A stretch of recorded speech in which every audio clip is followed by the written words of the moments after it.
start this video at the beginning and do a drinking game. Whatever we mix up somebody's name, do a shot, and you're going to be in trouble by the end. Yeah, we're in Chicago, so do a shot of Malort.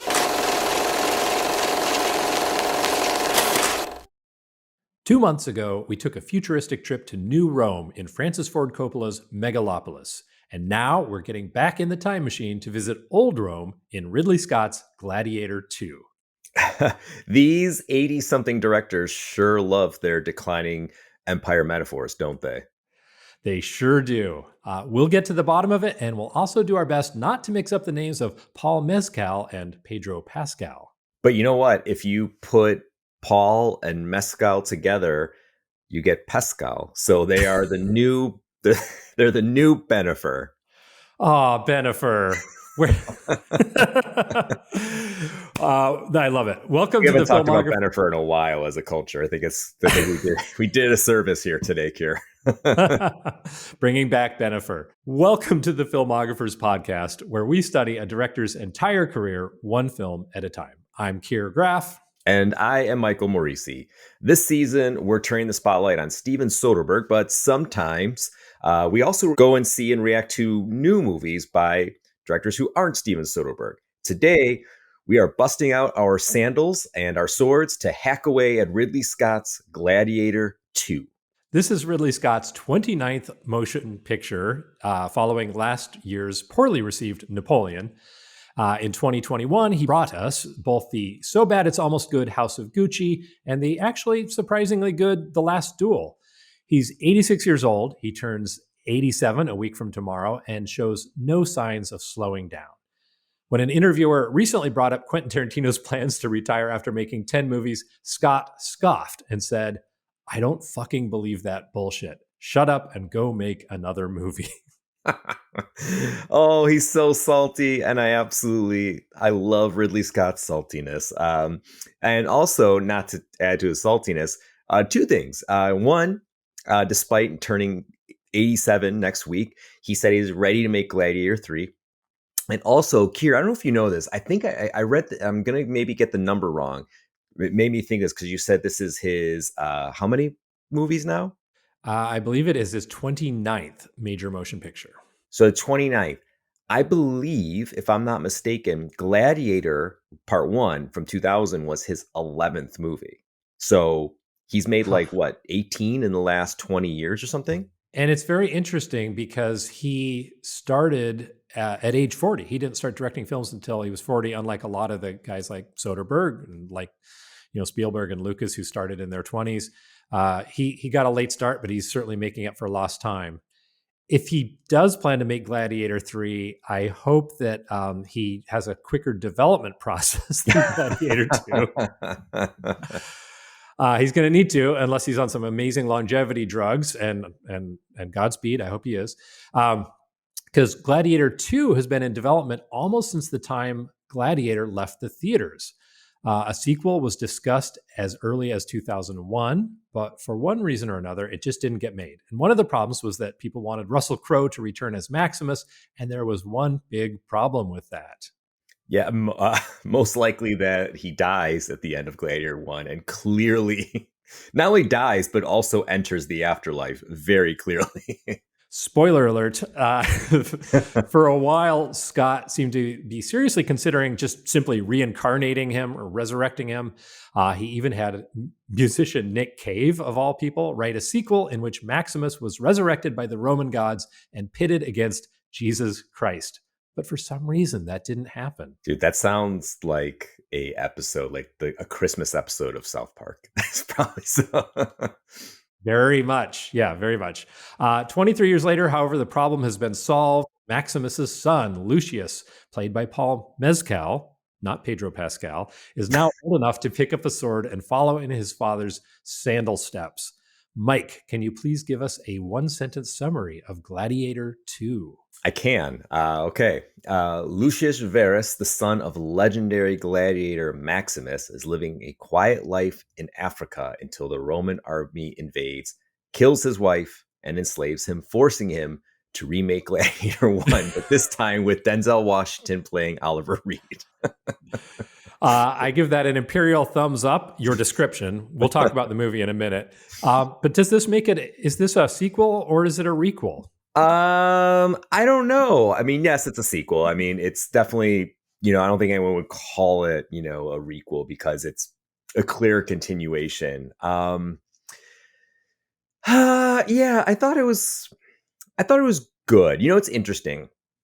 And I'm not trying to do a plug here. I am absolutely not. I went to go see it last night. And as I was, compartmentalizing my thoughts, I found myself thinking about Smile 2, another movie that you and I did, a different, go to the Filmographers, go to the movies episode. An And excellent episode. yeah, I thought it was a good episode. I agree. I thought it was a great movie. I mean, we both love Smile 2. And I can't believe, if somebody told me I'd be saying this at the start of 2024, like praising Smile 2 over Gladiator 2, I'd be very surprised. But what I love, a lot of things I loved about Smile 2, but one of the things I loved was that it took everything from the first one, which we both agreed was good, not great. But it took everything from the first one, and it either broke the pieces of Smile 1 or built on it and just energized it and just enlivening the conceit of the original. And when I look at Gladiator 2, this is where you're going to get into stuff of mileage of like, what do you think of Gladiator 1? Because I look at Gladiator 2, and I just watched Gladiator 1. I hadn't seen Gladiator 1. I saw it in the theater in 2000, and I haven't watched it since. I've been perfectly content never having seen it again. You haven't been pining for Gladiator since? No, I was not entertained. Oh, I had to get that in there. I was entertained. I like Gladiator. Don't get me wrong. I think as like a historical, sword and sandal epic, I'm like, it's fine. That in mind, the mileage is going to vary for Gladiator 2. If you're like me, and we haven't spoken, prior to the show or anything like that, so I don't know how you feel about Gladiator 1 or 2, but if you're like me and you look at Gladiator and you're like, yeah, it's fine, like you'll look at Gladiator 2 and say like, yeah, that was fine. That's the sequel I expected it to be. If you're going to make a second Gladiator, yeah, this is it. This is what you're going to get, But if you're like, man, Gladiator ruled, I'm so glad it won Oscars, like well deserved. You'll look at Gladiator 2 and you'll be like, holy shit, what a continuation of Maximus' story. And I love the pageantry and it's just a palace soap opera. That's really all it is, and it's they really, the soap suds are bubbling in Gladiator 2. But I guess disappointed me in a sense, and I'm sure we're going to say more and more, but like as a sequel, when I look at something like Smile 2, which was like, let's go for broke, let's go big, let's be interesting, let's find ways that we can take what's there and enlarge it and make it exciting and fresh and interesting and just go and do so many interesting things. Where Gladiator 2 felt like a safe layup. It just felt like, yeah, this is what a Gladiator sequel should look like. And that's what it was. And I guess you can say that's fine. It depends on what you're looking for. For me, it felt safe. I have more thoughts, but I want to hear your initial reactions to the movie as well. Yeah. So the original Gladiator, I liked pretty well, but it's a long time ago, and I was probably a different person then too. Like, I was a young guy, younger, and I don't know. I remember being entertained by it, and I have seen it maybe once or twice since. I mean, I watched it with my kids. I think it's an entertaining action film. Definitely delivers on the action. You don't expect a ton of depth from a swords and sandals epic. You expect pageantry and amazing fighting, and you want it to look great. And I think it delivered on all of those things. It's not a deep movie. It certainly, to me, is not a Best Picture movie. I think Aaron Brockovich would have been a better Best Picture that year, honestly. And we'll get into the Oscar stuff later. But it was good. I enjoyed it. Like you, it's not a movie I think about in my off hours. Oh, gee, I should rewatch Gladiator. I was sort of looking forward to seeing Gladiator 2. I wasn't dying to get into the theater. I ended up getting a ticket for a so-called fan event last night at an IMAX a screen that really shouldn't be an IMAX screen. It's just kind of what used to be a regular old size screen. The projection was fine. I won't rant about that. I declined the foam thumb. They gave me they wanted to give me a foam thumb, so I could have gone thumbs up or thumbs down, and a cheesy poster. But I was thinking, like, this will be a fun trip to the theater because I'm going to see it on a biggish screen and with clear projection. And basically, I want a movie that's good to look at, and it delivered on that. It was Ridley Scott does enough stuff with actual sets and practical effects and real looking things to kind of pull it all together. And it ends up being a really good looking Gladiator film. I could kind of question why the ships are always sailing in like such lock formation. That seemed a little unrealistic to me. But, as far as an amazing looking film with some good fighting, okay, it delivered. But I agree. It didn't do anything new at all. It was a complete retread. The script was weak. The dialogue was very hammy. As you said, it was the soap opera bubbles were bubbling. There were a couple of times I had to restrain myself from laughing at the cheesy dialogue, just so on the nose and so obvious. And there were a couple of times the people around me kind of snickered at things as well.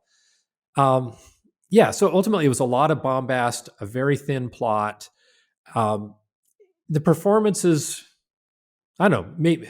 What do you think of the performances? I thought Denzel Washington was delightful to watch. I also thought he was a lot more fun than everybody else in the movie. I thought Paul Mescal as Maximus's son had a great look. Apparently Ridley Scott cast him because he had a Roman profile. He looked like Richard Burton or whatever. And he did look great. And he's interesting at moments because he's got a little warmth and humor, but he didn't have that. Honestly, I didn't think he has the charisma of Russell Crowe to carry a big epic like this. And, I thought Mezcal, wait, I did it. Damn it. Pedro Pascal. Pedro Pascal. I like him. Everybody loves him. I like him just fine. He didn't convince me as a general. In his fighting scenes, it looked like they were really trying to cut around his inability to like fight convincingly. I thought Denzel Washington was having a ton of fun chewing the scenery, and I enjoyed watching him because it's kind of like what I think you said about Megalopolis, that Aubrey Plaza. Aubrey Plaza, thank you. She was the only person who knew what movie she was in. Right. And I kind of feel like Denzel Washington was the only one who's like, oh yeah, this is melodrama and I'm really going to go for it. And I found him wildly entertaining. Yeah. I mean, his that's politics. Like, it's so silly and ridiculous. Yeah. I mean, I love Denzel and almost everything, and him being like just oozing his charm. I mean, I wonder how I wish someone's got to make us like a super cut of him laughing across the ages. He's got great laugh. Yeah. I mean, I think it's funny. I have a few things to add, but I mean, I agree with most of everything you say. I did like Paul Mescal a little bit more, but I think it's unfortunate because we take for granted almost like how good maybe we don't take for granted how good Russell Crowe is. It's unfortunate that he kind of faded. He had some around that time. I remember a couple public fallouts. I believe he hit somebody at a hotel with a telephone, if I'm not mistaken. I thought that was Mel Gibson. I think it might have been both. Like his seething, that like Russell Crowe like has legitimate seething and it obviously legitimate anger issues. And like in Gladiator, like he really looks angry. Like, and when they're talking about Paul Mescal's rage, sort of, I think that he is a tremendous actor, and I think he was good in this. But man, what do? You're following an iconic performance from a great actor. A role that we know now was just made for him being Russell Crowe. You're going to struggle. It's going to be hard. But I'm at war with some things in this movie, because, it's funny. I was watching earlier this week I watched The Abyss. I've been watching these James Cameron movies, and I'm watching it, and I'm like, this guy has to be an absolute fucking madman to make this movie. You need to make this movie. You need somebody who's a madman, who's just like, we're gonna go underwater. And I don't know exactly how it was made. I don't know the behind the scenes and the featurettes enough. I Oh, know there's hard. crazy stuff about that making of that film. I can only assume. I probably only am assuming a fraction of it, but like to do it, that scale and that level of filmmaking requires that sort of madman, and Ridley Scott is that madman. To make Gladiator 1, there are digital effects in Gladiator 1. There's certainly digital effects in Gladiator 2, but Sure. like the scale, the scope, the ambition, the vision, like you need that madman. And Ridley Scott certainly is that guy. He's proven a lot. And I love that about him. And I mean that in the most endearing, loving way. But at the same time, there were some wonkiness in the script that I didn't love, like there was, I mean, like Lucius's turns are like one, he goes from like bloodthirsty killer out for revenge, then he's like bitter abandoned son, then he's like savior of the world, like in like no time at all. Like it's just, And he unquestioningly becomes the leader of all the other gladiators. Just like nobody elected him. He didn't have to fight any of the other gladiators per se. He fought the gladiator trainer, but basically everybody's just like suddenly he's giving rousing speeches and he's like their general or something. I mean, yeah, that it was way too simplistic. But you're right. Yeah, he's yeah, that was the problem at the heart of the script that I had is like, who is he? At first he's just simply driven by revenge, and then all of a sudden he's like, he does this 180, and he's all about building a better Rome with good government. it's funny because it's the thing that I like laugh at, that I like kind of cracks me up, is they're trying to do the Maximus thing. He's like the born general, the born leader, but like Gladiator 1 starts with like Russell Crowe, Maximus, being successful. The first time we see Lucius, Paul Mescal, like he loses. Like he has one battle in the movie and he lost. So I Yeah, don't know why like he like becomes like you're saying, this rousing leader of men. Maximus was a leader of men, and he conquered half the world from what we can see as the general of Rome under Marcus Aurelius. yeah. Whereas Paul Mescal was like on the run, became involved in this wherever he was in Africa, becomes a sort of leader, not the top leader, and then loses. So I don't know how you go from like there to like where he ends up. You just, it's not really earned.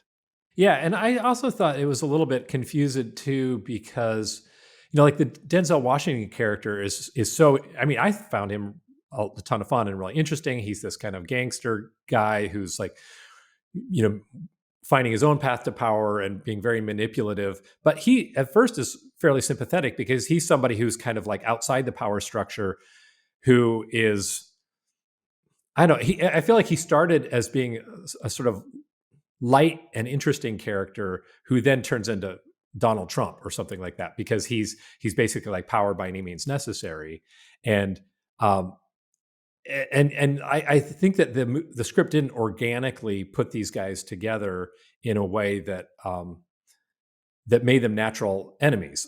It felt like I'm not expressing this very well, but like you've got these two insane emperors, you've got Denzel Washington kind of on the sidelines, and then you've got um, Pedro Pascal and the Marcus Aurelius's daughter trying to do this overthrow, and then you've got our new gladiator who at first just wants revenge and then ends up leading everybody to a happy new Rome. And I feel like the logic of these battles for power wasn't clearly expressed, and people weren't consistent in their motivations entirely.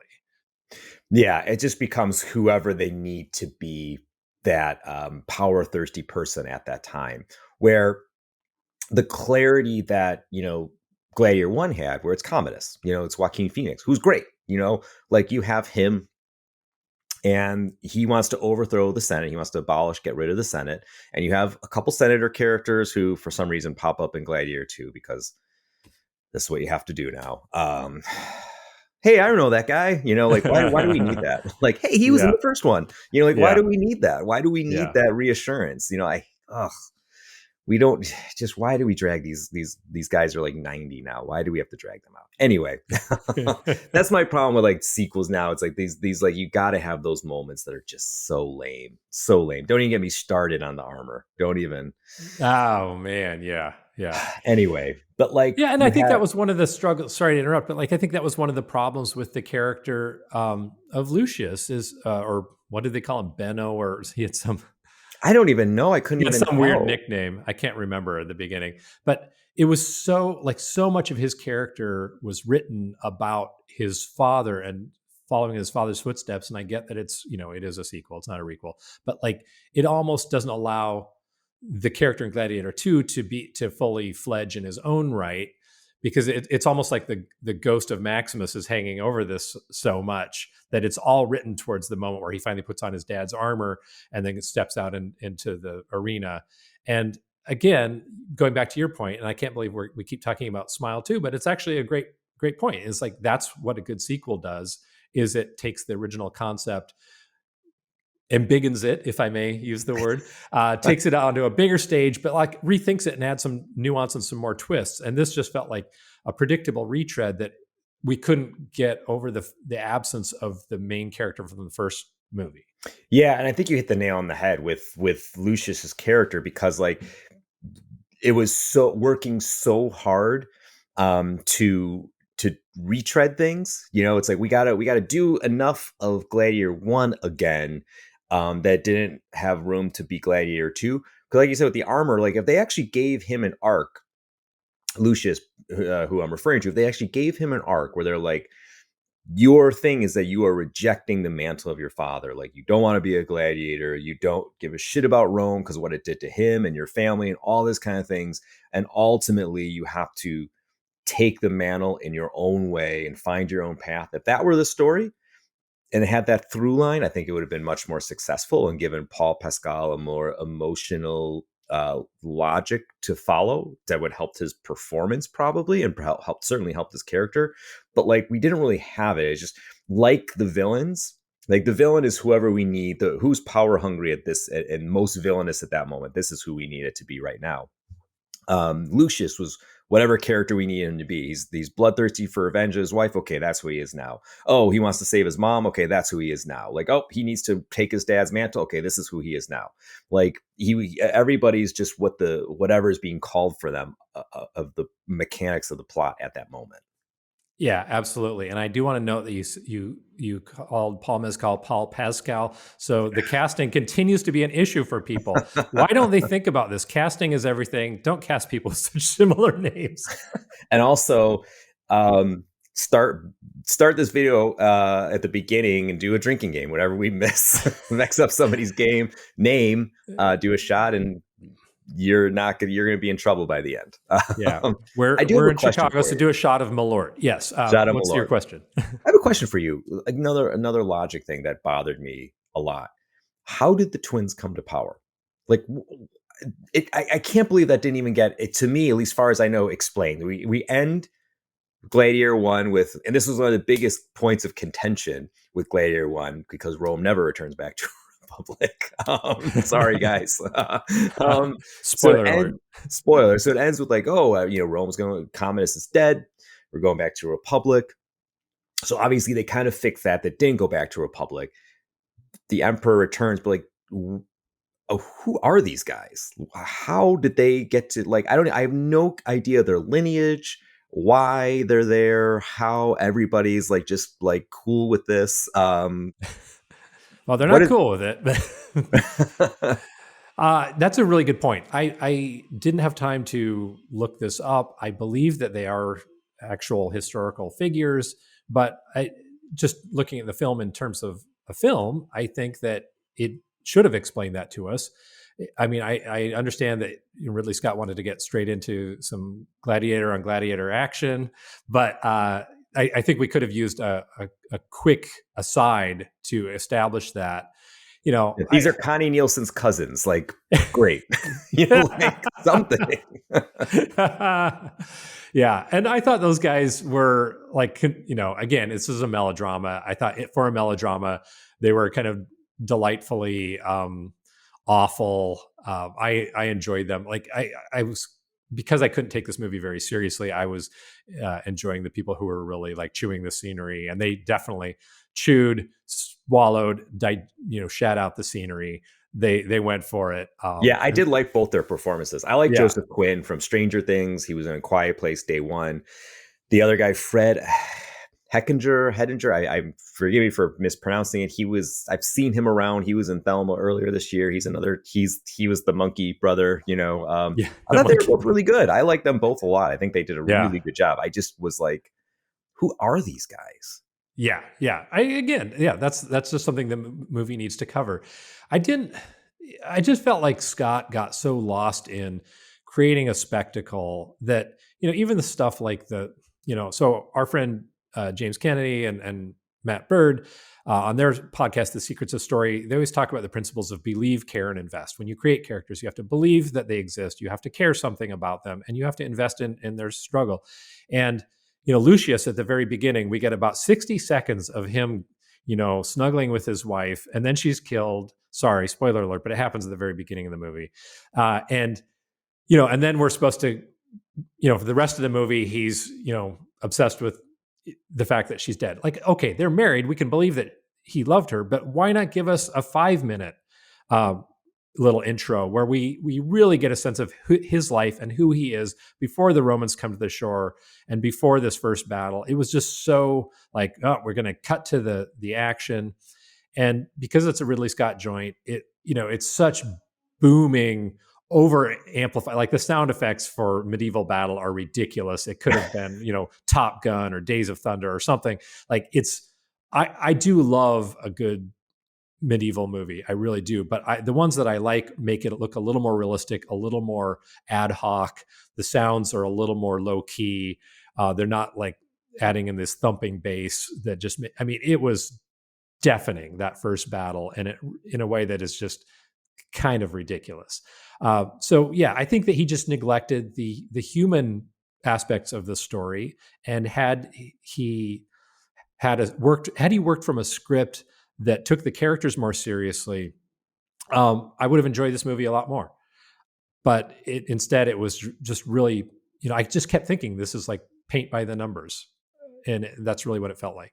Yeah, I just felt similar, just inconsistent. And before I say anything else, I do want to say like an example of what you're talking about that deserves so much more attention and praise, and it's being rediscovered. It's continuously being discovered and rediscovered as Master and Commander, which I'm sure you Yeah. love and have seen. Like great, appropriate action, adventure, the sound, the design, everything in Yeah. that movie is spectacular, and it has Russell Crowe. So. Yep. um, so it has everything Gladiator II lacks. Look But no, I for mean, Master and Commander 2 soon, starring Paul Mescal. uh, just kidding. but no, I mean, I agree with you, and like I said, I'm at odds with it because I do love the spectacle. The flooding the arena, the rhino. I thought the monkeys actually looked pretty terrible. That sequence looked bad. Those looked like science fiction. Yeah, I don't know. It felt like we were suddenly in a John Carter of Mars, Yes. story. But I do appreciate, like I said, the spectacle. I do appreciate the gusto. We're talking about an 86-year-old here, so bless him. To make this Yeah. kind of movie, and I love a big screen spectacle, and for that, I enjoyed that part of it, and I wasn't so bothered by the script and stuff. It's noticeable, and it does drag the movie down.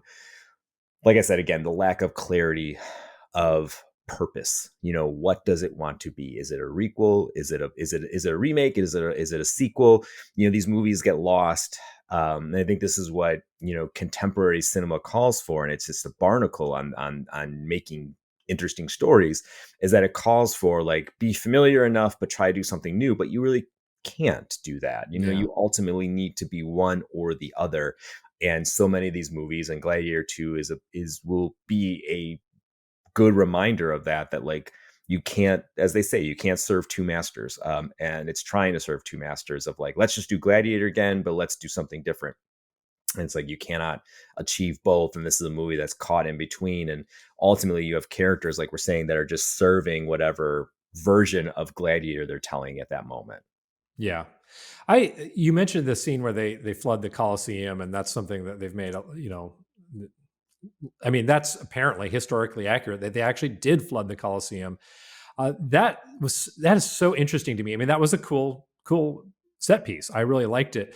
I think that's a case where, okay, maybe if we're not leaning into character development, that maybe somebody like Ridley Scott can lean a little bit more into the actual how did they do that? Show us how they did that. I think that would have been fascinating, because all I could think of while I was watching that scene is like, wait, why aren't the gladiators' cages, which are below the Coliseum, flooding? Because they're constantly showing these guys going up this ramp to the fighting area, and then all of a sudden it's just full of water, and there's enough water, they got sharks in there and they're sailing ships. And I was like, if that's real, I would have loved, you know, don't belabor it, this is not a documentary, but I would have loved a little bit, like, show us how they get the sharks into the thing, show us how they use the aqueduct to get the water in there, show us how they plugged up the air holes so that the water wouldn't run out. I think that kind of stuff, because he's somebody, like you think about like a James Cameron, who's all about obviously understanding the technology of filmmaking, but also it seems like that's an area in which you could also parlay that kind of understanding of spectacle into like showing us how the Romans put on this spectacle. I think that would have been pretty interesting if that was touched on. Yeah, I agree. And I think there could have been some cool stuff there. And that scene, as much as I love it, could have been, I don't know about you, like I was like, man, it was brief. That went really quickly. That could have been a bigger set piece. I agree. Given, I mean, I liked a lot. It was really interesting. Like, you have a naval battle in a coliseum, and it was fun. But yeah, you're right. They actually didn't get as much mileage out of that as perhaps they could have. And this is in a 2.5 hour long movie. Yeah, but I mean, overall, like I said, I enjoy it. I like seeing the big screen. Like I said, I just watched Gladiator 1 again. I certainly enjoyed Gladiator 1 more. I think it was just clearer and simpler, and not, overwhelmed with a lot of different needs and a lot of competing needs. But I like a good, there's such a rich history in cinema of Hollywood making these big historical epics, and we don't get them very often. Ridley Scott's basically the only guy doing it. Yeah. I wasn't crazy about Napoleon, but I saw it in the theater, and I'm glad that I did. And I'm glad I saw Gladiator 2. I just wish it had given us a little bit more in the script department, for sure. Yeah, agreed. I enjoyed it well enough. I mean, it was kind of a 2-star movie for me. Not that we give ratings, but it, I don't regret the time spent, because, like I said, like sometimes you just want to go see a popcorn movie, and I also we should meet movies where they are or what they're intending to do. I don't want to. I probably shouldn't go too hard on the script, because I mean that's not what most people are going to go see Gladiator for. But at the same time, it could have been better. And, it's a bit of a missed opportunity when you spend this much money on a film, had the script, you could still make a classic historical epic today if you have a great script and you have the vision and the know-how and the madness of somebody like Ridley Scott. And I just want to say really briefly too, that, like I was sort of saying earlier that, Paul Mescal was not, I don't think he was quite right for this. I think he was fine. I am a fan. I think he's really good in a smaller film, in a dramatic role. I think there's a difference between being a really good actor and being a movie star. Russell Crowe was a movie star, and had that kind of movie star magnetism and energy in his earlier films, and certainly in the first Gladiator. And I think Paul Mescal was solid in this, but just didn't show that he's kind of got that like absolute magnetism. But I could be wrong. Maybe everybody else will love him and he'll keep doing big movies like this. Maybe he'll play Jackson Healy in a new Nice Guys movies. If we can squeeze a new Nice Guys movie out of this Gladiator, experiment, I'll walk away happy. Sounds good to me. Somebody call Shane Black. Get him on the phone. All right. Well, I think that's all I've got to say about Gladiator 2, unless you want to add anything else. Nope, just give me more nice guys. Now, before we go, though, I do want to call out a couple of parallels between Ridley Scott and Steven Soderbergh, the man we've been studying all year on the Filmographers podcast on our regular season. Soderbergh, of course, got his big break at the Cannes Film Festival in 1989 when he won the Palme d'Or for Sex, Lies, and Videotape. Well, 12 years before that, Ridley Scott, who didn't start directing films until he was 40, as we said earlier, was nominated for the Palme d'Or for his first movie, The Duelists. And although he didn't win the Palme d'Or, he did win Best First Work, which definitely put him on the map. So they both kind of got their start at Cannes. That's probably where the parallels end. They're not parallels, they're just interesting intersections. And another intersection is that they did eventually engage in hand-to-hand combat at the 2001 Academy Awards. Well, not hand-to-hand combat. Their films went head-to-head. When Soderbergh won Best Director for Traffic, beating out Ridley Scott for Gladiator. Yeah, I mean, you could say ultimately Scott got the last laugh, because I think we said already, Gladiator did end up winning Best Picture, which I guess we could discuss. You already said Aaron Brockovich should have won. I'm firmly in the same camp. I think that Gladiator was greatly served by being, like I said already, this tradition of historical epics that Hollywood loves, and nobody had done it in a while.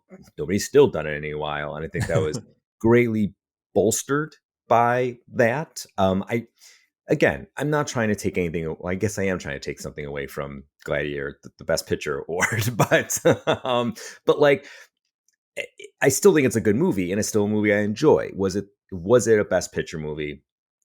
I struggle with that. I think probably it also didn't help that Traffic and Aaron Brockovich, two Soderbergh movies. I mean, it's fortunate that they split the vote. They split the vote. It's fortunate that he got the Best Director, Soderbergh, for Traffic, because often you end up splitting the vote. This happened with Best Actor, Soderbergh's the only person. He's the third person to get nominated for Best Director twice in the same year. He's the only person to win because you split the vote. So, it's. I struggle with the Gladiator winning Best Picture, but the Academy never gets it right. So, whatever. But weirdly, not weirdly, this is true to Ridley Scott's grumpy form. He hasn't attended the Oscar ceremony since his, quote unquote snub, despite The Martian, a movie that I do love, being nominated for Best Picture. There's a lot of chatter then that, about him being snubbed for he wasn't nominated for Best Director, despite all the Martian, if I'm not mistaken, got a great deal of nominations, 7, 8, something like that, if I'm not mistaken. So it did pretty well, but nothing for Scott. He's not attended the Academy Awards ceremony since 2000, since Gladiator. Will he return if he's nominated for Gladiator II? Maybe. I don't know. Keir? That's anybody's guess. I'll have to check the Vegas odds before I put my bet down. Yeah. Scott's been nominated 3 times in all for Gladiator, Black Hawk Down, and Thelma and Louise. And maybe this is the 4th time's the charm, and he'll finally win. The Academy does have a history, because it's not always about the best movie. Sometimes it's sort of like for a body of work, or it feels like it's your time or whatever. I never get too exercised about the Academy Awards, because awards are just imperfect to begin with. But if he does get nominated, I hope he shows up. Yeah, I agree. And I think despite what we feel about the movie, it's getting pretty good reviews, it's getting pretty good buzz. So there's a chance. This year has been pretty thin, I feel like, for film, for Oscar bait, Academy loving movies. So there's a chance he can get nominated. And if he gets nominated, it only increases his chance, because, like you said, it's about legacy more than anything else. So I think he has a shot, and hopefully he does go. But that all being said, viewers, listeners, if you've enjoyed this episode of the Filmographers podcast, please take a few seconds to show your support. Subscribe to the show, like the episode, give us a comment, give us a quick review, whether it's your podcasting platform of choice. If you're watching on YouTube right now, click that subscribe button, give the little thumbs up a touch there, and just help us out by spreading word of mouth, please. And share your thoughts on Gladiator II. I mean, we really want them. You can reach us also on Instagram at The Filmographers, or on X at FilmographerPod, or just send us a good old-fashioned email at thefilmographerspodcast@gmail.com. We do really want to hear from you, for real. Like we love getting mail, feedback, all of it. It's really cool, and we're just having fun here, and we want to talk. Keir and I like talking movies with each other, and we want to talk them with you too. So thanks for listening. Thank you, as always, to Kevin Lau, our wonderful producer, Gompson, who performed and composed our theme music, and Cosmo Graff, who designed our logo. Thanks for joining us on The Filmographers Go to the Movies.